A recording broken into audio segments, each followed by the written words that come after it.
ইন্নাল হামদুলিল্লাহ ওয়াসসালাতু ওয়াসসালামু আলা রাসূলিল্লাহ আম্মা বাদ। আমার প্রিয় মুসলিম ভাই ও বোন, খুনি হাসিনার পতনের পর এদেশের মানুষ একদিকে আওয়ামী জাহিলিয়াত থেকে মুক্তি লাভ করেছে, আরেকদিকে মুক্তি লাভ করেছে ভারতীয় আগ্রাসনের ধ্বংসাত্মক থাবা থেকে। জুলাই গণঅভ্যুত্থানের পর দেশের সর্বস্তরের মানুষের প্রত্যাশা ছিল স্বাধীন বাংলাদেশে খুনি হাসিনার মতো দেশবিরোধী চক্রান্তে লিপ্ত ও ভিনদেশীদের গোলাম কাউকে ক্ষমতার মসনদে স্থান দেয়া যাবে না। তাই তো আওয়ামী জাহিলিয়াতের পতনের পর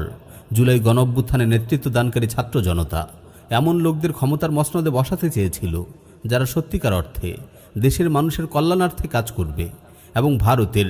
উগ্র হিন্দুত্ববাদী সরকারের রাষ্ট্রে থাকা জালিম হাসিনার ধ্বংসাত্মক সব ষড়যন্ত্র রুখে দিতে পূর্ণ সতর্ক থাকবে। এজন্যই ক্রিটিক্যাল সেই সময়ে দেশের ছাত্র জনতা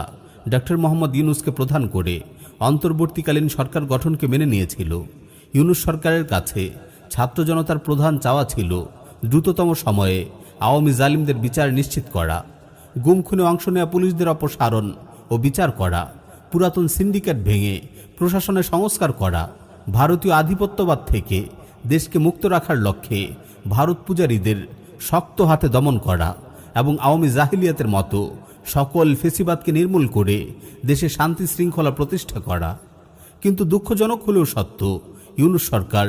ছাত্র জনতার এসব দাবি পূরণে তেমন গুরুত্বই দেয়নি, বরং তারা ক্ষমতা লাভের পর থেকে একে একে আমেরিকা ও জাতিসংঘের নানান